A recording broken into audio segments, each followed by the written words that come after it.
Hello guys, कैसे हैं आप सब। तो हम लोग पढ़ रहे हैं आई एडोवेरा के इस चैनल पर वैदिक संस्कृति के बारे में। और वैदिक संस्कृति के बारे में हम लोग अभी ऋग्वैदिक काल में ही हैं। तो ये ध्यान दीजिएगा, पिछले वीडियो में हमने ऋग्वैदिक काल का धर्म के बारे में जिक्र किया था। इस वीडियो में हम ऋग्वैदिक काल के आर्थिक जीवन के बारे में हम आपसे बात करने जा रहे हैं। तो इसमें थोड़ा सा आप लोग बिल्कुल एकदम क्लियर कट रखिएगा कि भाई ये उत्तर वैदिक काल की बात नहीं हो रही है, ऋग्वैदिक काल की बात हो रही है। बाद में जो नेक्स्ट वीडियो आएगा वो पार्ट 2 के नाम से आएगा, जिसमें हम आपको या तो क्लियर कट लिख देंगे कि उत्तर वैदिक काल, और इसे आप समझिएगा कि ये ऋग्वैदिक काल का है। तो आज हम लोग बात करने जा रहे हैं आर्थिक जीवन के बारे में। तो आइए, चलिए हम लोग वीडियो शुरू करते हैं। अभी तक जिन लोगों ने इस चैनल को सब्सक्राइब नहीं किया है वो सब्सक्राइब कर लें। और हम एक बार फिर आपसे कहना चाहेंगे, इस चैनल पर आपका बहुत बहुत स्वागत है। तो चलिए हम लोग शुरू करते हैं आज का ये महत्वपूर्ण वीडियो। यहाँ पर हम बात करेंगे आर्थिक जीवन की। और आर्थिक जीवन के बारे में बात कर रहे हैं ऋग्वैदिक काल का। ऋग्वैदिक काल, ठीक है। और ऋग्वैदिक काल में आर्थिक जीवन कैसा था। आर्थिक जीवन की बात जब ऋग्वैदिक काल की होती है तो यहाँ पर जीवन अस्थायी था। कैसा था? अस्थायी था। यानी उनके जीवन में कृषि के अलावा पशुपालन ही था। ठीक है। तो कृषि के अलावा पशुपालन था, तो कृषि को उतना ज़्यादा महत्व नहीं देते थे जितना पशुपालन को महत्व देते थे। तो यहाँ पर इसीलिए हमने लिखा आर्थिक जीवन अस्थायी था। पशुओं में सबसे ज़्यादा महत्व किसे मिलता था? गाय को।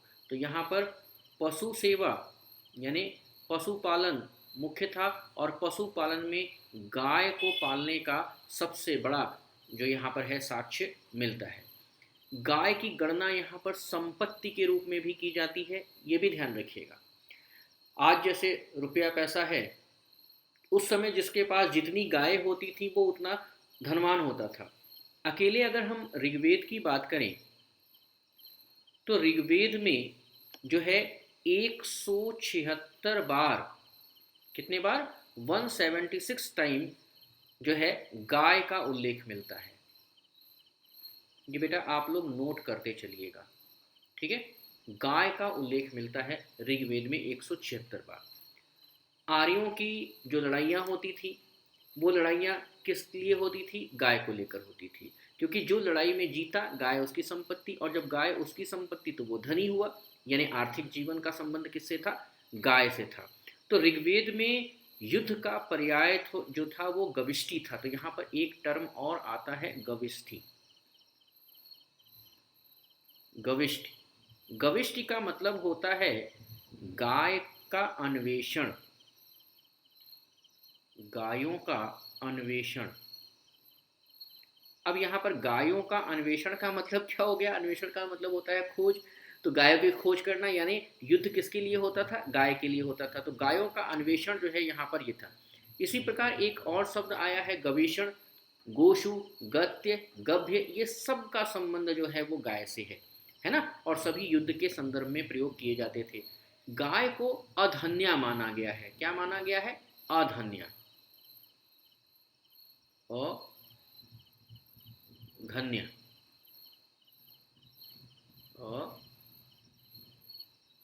अघन्या। अघन्या का मतलब होता है न मारने योग्य, न मारने योग्य। यानी गाय मारने योग्य नहीं है। इसका अब तो वैज्ञानिक साक्ष्य भी मिल गया है कि गाय से बहुत सारे फायदे होते हैं, एक्यूप्रेशर से लेकर के और बाकी जो है आयुर्वेद तक का। तो गाय को बिल्कुल भी नहीं मारा जाना चाहिए, ठीक है। और खासकर उन गायों को बिल्कुल भी नहीं मारना चाहिए जिनकी कान पर 8 का निशान हो। अब क्या लॉजिक रहा है वहाँ पर, ये तो थोड़ा सा बताना मुश्किल है, लेकिन यहाँ पर जो है बहुत अच्छे तरीके से इन चीज़ों के बारे में बताया गया है कि किस प्रकार से कैसा व्यवहार आपको करना है और कैसे सारी चीज़ों के बारे में आपको जानना है। एक नाम आया है पणी का। ठीक है, पणी किसको कहते थे? गाय चोर को। गाय चोर जो होता था वो पणी कहलाता था। तो कई मंत्रों में ये बात सामने आया है कि गायों की रक्षा पणी से करिए, यानी कि पणी यानी जो गाय चोर हैं उनसे हमारी गायों की रक्षा करनी चाहिए। ये एकदम बहुत ज़्यादा, मतलब जैसे डाकू होते हैं ना, डाकू कुख्यात होते हैं, वैसे ही ये पणी थे और गायों को चुरा करके ले जाते थे। एक अन्य प्रकार का व्यापारी का भी नाम यहाँ पे आता है जिसका नाम था ब्रिबू। ब्रिबू दानशील व्यापारी को कहा जाता था। तो ये सब व्यापार से संबंधित थे। अब गाय के अलावा दूसरा ऐसा कौन सा पशु था जिसको ऋग्वैदिक काल में सबसे ज़्यादा महत्व दिया जाता था? जरा बताइए तो सबसे ज़्यादा महत्व दिया जाने वाला पशु था घोड़ा। तो दूसरा पशु जो है, जो सबसे इम्पोर्टेंट पशु है, तो दूसरे पशु के रूप में किसे कहा जाता है? घोड़े को सबसे ज़्यादा महत्व यहाँ पर दिया गया है। घोड़े का जो उपयोग होता था युद्धों में होता था, रथों में होता था, तो इसलिए इनका जो उपयोग था बहुत ज़्यादा है। इसके अलावा इसके अलावा अगर हम बात करें तो और भी चीज़ों के पशुओं के बारे में हमें जानकारी मिलती है। और वो कैसे पशु हैं जिनकी जानकारी यहाँ पे मिलती है? वो है हमारा बैल, भैंस। ठीक है, बैल हो गया, भैंस हो गया और भेड़। ठीक है, भेड़ के बाद बकरी। ठीक है, और बकरी के अलावा और कौन सा हो गया? गाय हो गया, घोड़ा हो गया, ऊंट का नाम आता है। तो बैल, भैंस, भेड़, बकरी, ऊंट। तो ये अगर नर होंगे तो मादा भी होंगे, ऐसा न सोचिएगा कि आपने सर भैंसा नहीं लिखवाया या गाय तो लिखवा दिया है। तो यहाँ पर ऐसी चीज़ें, यहाँ पर एक चीज़ ध्यान देने वाली चीज़ है कि यहाँ पे सरामा नाम के एक कुतिया का भी उल्लेख आता है ऋग्वैदिक काल में। किसका नाम आता है? सरामा। सरामा किसको कहा गया है? कुतिया को कहा गया है, यानी जो फीमेल डॉग है, जिसे बिच कहते हैं, है ना। तो सिंधु सभ्यता के विपरीत अगर चलें, सिंधु सभ्यता में क्या है? बाघ और हाथी है, और यहाँ पे बाघ और हाथी का अभाव है। ये ध्यान रखिएगा, यहाँ पे किस पशु का अभाव है? बाघ और हाथी का उल्लेख नहीं है। ठीक है, ये बात बिल्कुल ध्यान रखिएगा, और यही आपके प्रश्न में बिल्कुल पूछा भी जा सकता है कि भाई ऋग्वैदिक काल में किन पशुओं का उल्लेख नहीं किया गया है। तो जब किन पशुओं का उल्लेख नहीं किया गया है तो इसमें आप आसानी से बता सकते हैं कि बाघ और जो है हाथी का उल्लेख नहीं किया गया है। अब आइए अगला चलते हैं कि ये तो हो गया थोड़ा सा आर्थिक जीवन में कि पशु का क्या रूप था। अब सीधे आते हैं कि कृषि कैसा रहा होगा यहाँ पर। तो कृषि के संदर्भ में अगर हम बात करें ऋग्वैदिक काल में, कृषि ऋग्वैदिक काल में, कृषि अगर ऋग्वैदिक काल में इसका उल्लेख करें तो ऋग्वेद में पशु चरण की तुलना में कृषि का स्थान गौण था, जिसकी चर्चा हम लोग आगे कर चुके हैं। पहले हम लोग कहा ना कि कृषि के अलावा ये पशुओं के पालने में ज़्यादा रुचि लेते थे। ऋग्वेद में ऋग्वेद में कुल 10,462 श्लोकों की बात की गई है, और 10,462 श्लोक जो हैं उनमें से केवल 24 में ही, इन श्लोकों में से केवल और केवल 24 श्लोक में कृषि का जिक्र आता है। तो ये ध्यान रखिएगा, केवल कृषि का महत्व इतना ही है कि 10,462 श्लोक में 24 श्लोक कृषि को समर्पित हैं, और कृषि के महत्व में 3 शब्द संहिता के मूल भाग से प्राप्त होते हैं। संहिता से के मूल भाग से प्राप्त होते हैं केवल 3। क्या उसमें है? उर्दर, धान्य और वपंती। ऋग्वेद से ही जो 3 शब्द मिलते हैं, 3 शब्द किसको समर्पित हैं? कृषि को समर्पित हैं। और वो शब्द कैसे हैं? उर्दर, ठीक है, उर्दर। दूसरा शब्द है यहाँ पर धान्य, और तीसरा है वपंती। ठीक है। उर्दर का संबंध यहाँ पे उर्वरता से है, धान्य का मतलब फसल से है, और वपंती का मतलब यहाँ पे बोने से होता है। अब यहाँ पर एक चीज और आपको समझना होगा कि कुछ और भी वर्ड आते हैं, कुछ और भी शब्द आते हैं जिसका उल्लेख अक्सर एग्जाम में किया जाता है। तो नेक्स्ट स्लाइड पे चलते हैं। जुते खेत को ऋग्वेद में कहा गया है क्षेत्र।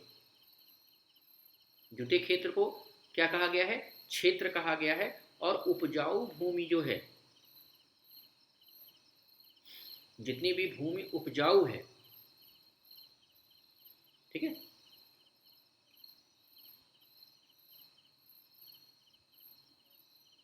उपजाऊ भूमि, इसको क्या कहा गया है? उपजाऊ भूमि को उर्वरा कहा गया है, उर्वरा कहा गया है। ठीक है। और जमीन की पट्टियां,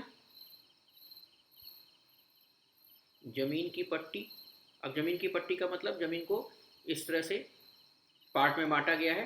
तो ये पूरी जमीन है, इसको इस तरह से पार्ट में बांट दिया गया है। तो जमीन की पट्टी को कहा जाता था खिल्ली।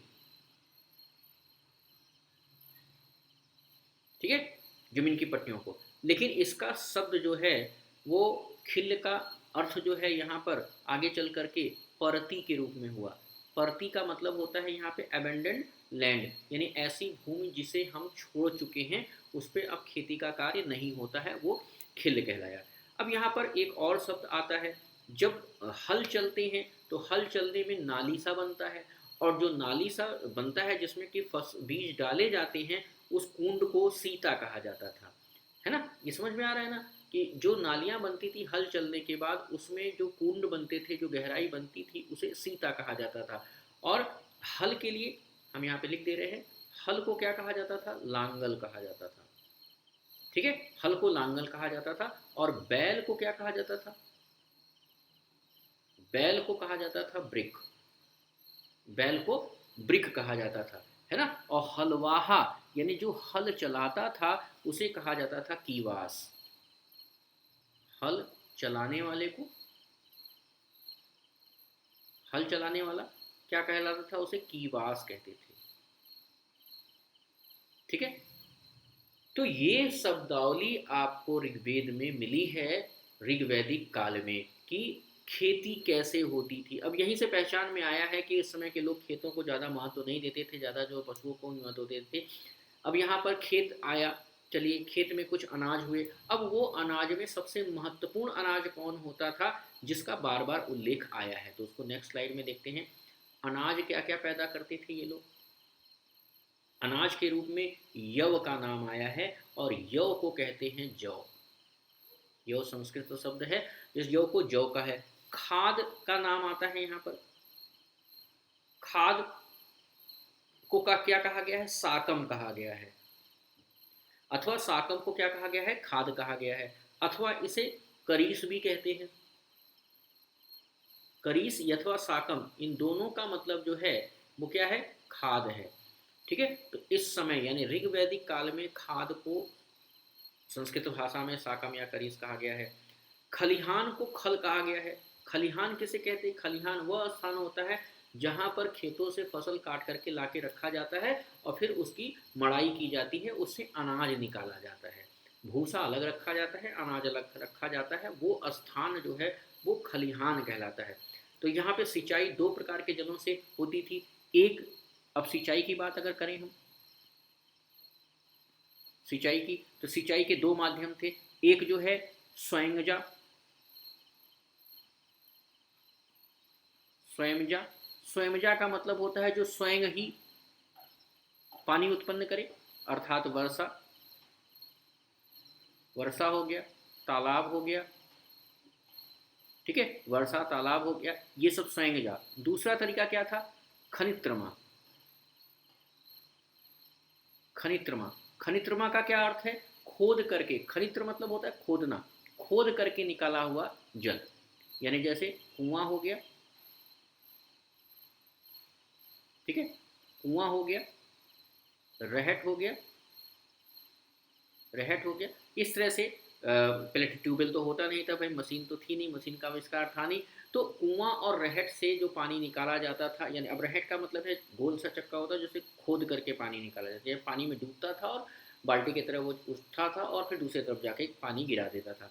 तो वो व्यवस्था जो थी वह खनित्रमा में आती थी, यानी सिंचाई यहाँ पर दो तरीके से करने का साक्ष्य मिलता है। अब ऋग्वेद का जो 10वां मंडल है, अभी आप यहाँ पर एक प्रश्न आता है कि भाई जो ऋग्वेद का 10वां मंडल है अथवा खेती का उल्लेख जो है किस मंडल में मिलता है, तो खेती का उल्लेख जो है ऋग्वेद के 10वें मंडल में मिलता है। फसल किससे काटा जाता था, हंसिया से काटा जाता था, तो हंसिया में दांत होते हैं इसलिए हंसिया को दात्र श्रेणी कहा जाता था। दात्र श्रेणी या दांत दांत कहा जाता है, श्रेणी दोनों का अर्थ होता है दांत वाला हथियार, इससे काटा जाता था। अनाज प्राप्त करने के लिए सूपा, सूपा को कहा गया है सूर्प, यहाँ पर हम लिख दे रहे हैं, सूपा को क्या कहा गया है, सूर्प। सूर्प से अनाज और भूसी को अलग किया जाता था।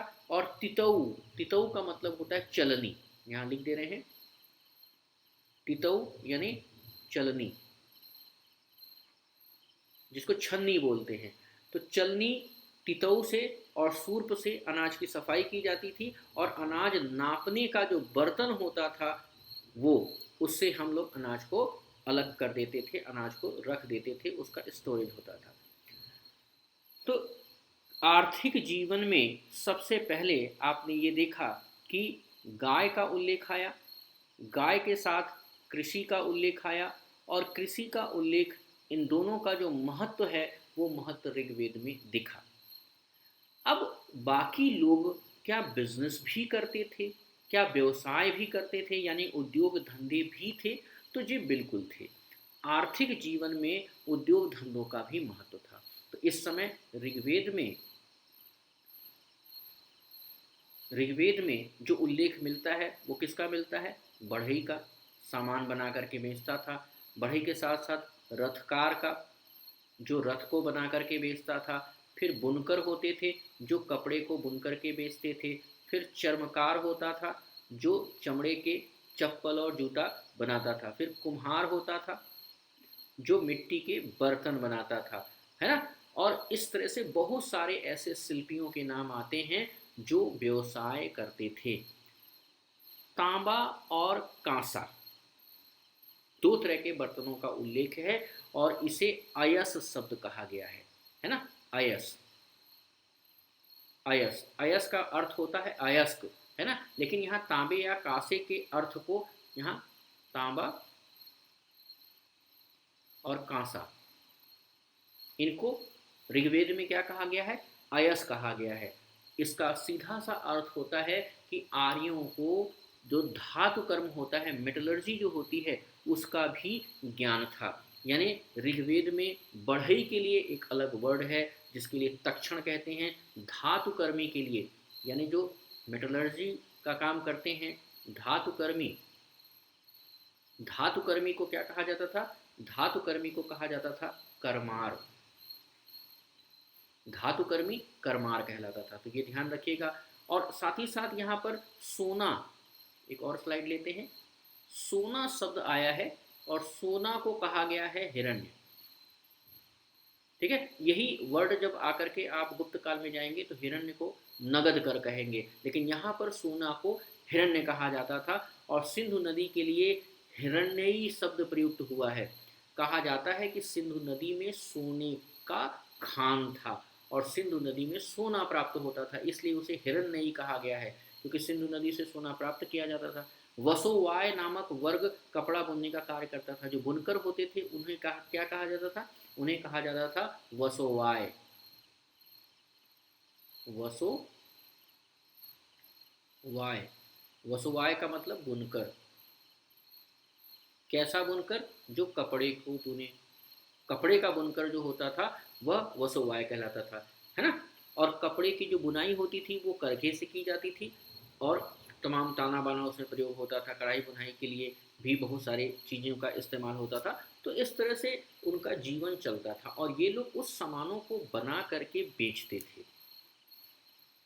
तो बार्टरिंग सिस्टम भी था, यानी वस्तु के बदले वस्तु का था। और कुछ जगहों पर जो था वो मीडियम ऑफ एक्सचेंज सोना, कांसा तांबा अथवा रजत मुद्रा के रूप में भी किया जाता था।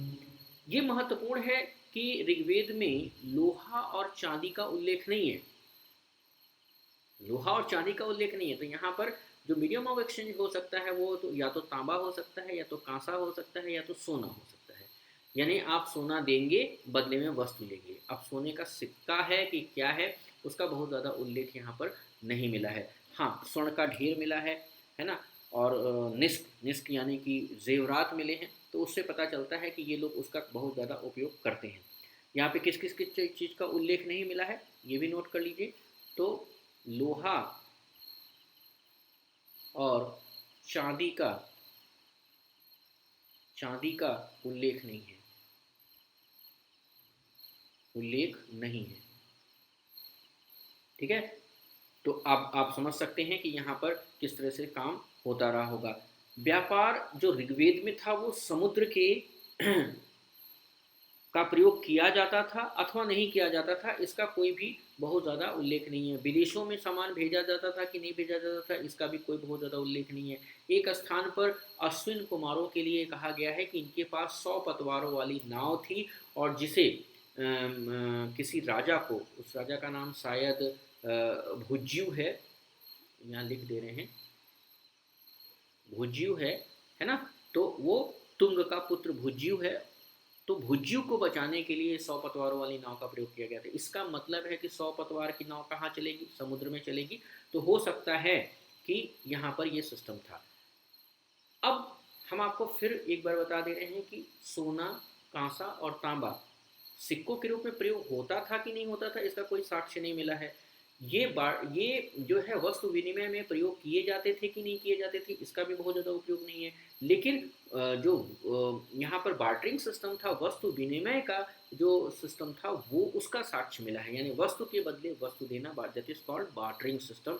यानी कि इसको कहते हैं वस्तु विनिमय करना, है ना। तो यहाँ पर कई तरह के लोगों का नाम आया है। दानशील व्यापारी जिसे ब्रिबू कहा गया, और उसके बाद पणी नाम का अनार व्यापारी। पणी जो होते हैं, अभी हमने आपको बताया कि गाय को चुरा ले जाते थे और चुरा करके बाजार में बेचते थे। तो इस प्रकार ऋग्वेदिक जितनी भी अर्थव्यवस्था थी वो एक तरीके से ग्रामीण थी। आज भी अगर आप देखेंगे तो गाँव में अनाज के बदले सामान दिया जाता है। अगर आपके पास तत्काल में पैसा नहीं है तो आप घर से अनाज लाइए, उस अनाज का मूल्य लगा करके उतने मूल्य का सामान आपको दे दिया जाएगा।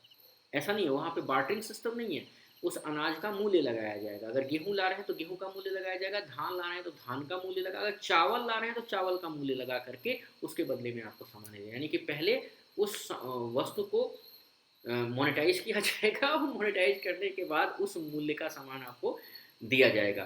ठीक है, तो यहाँ पर ऐसा कहीं कुछ ज़्यादा उल्लेख नहीं है कि लोग कैसे रहते थे, लेकिन फिर भी बात तो सामने आती है कि लोगों का रहन सहन कैसा था। तो अगली वीडियो में हम कोशिश करेंगे कि लोगों का आर्थिक जीवन तो हमने डिस्कस कर लिया, धार्मिक जीवन डिस्कस कर लिया, अब लोगों का सामाजिक जीवन ऋग्वेद में कैसा था उसके विषय में हम आपको ज़रूर बताने वाले हैं। तो इंतज़ार करिए हमारे अगले वीडियो का, जिसमें हम आपसे बात करने जाएंगे सामाजिक जीवन ऋग्वैदिक काल में कैसा था। आपको ये वीडियो कैसा लगा इसके बारे में नीचे हमें कमेंट बॉक्स में ज़रूर लिखिएगा, और जिन लोगों ने अभी तक चैनल सब्सक्राइब नहीं किया है वो चैनल ज़रूर सब्सक्राइब कर लें। चैनल सब्सक्राइब करने के बाद बेल आइकॉन ज़रूर प्रेस करें ताकि ऐसे वीडियो आपको मिलते रहें। इससे भी और अच्छे अच्छे ज्ञानवर्धक वीडियो आपको मिलेंगे, ये हमारा वादा है। ठीक है, तो आप इंतज़ार करिए हमारे नए वीडियो का। आप लोग आए इसके लिए आपको बहुत बहुत धन्यवाद। Thank you.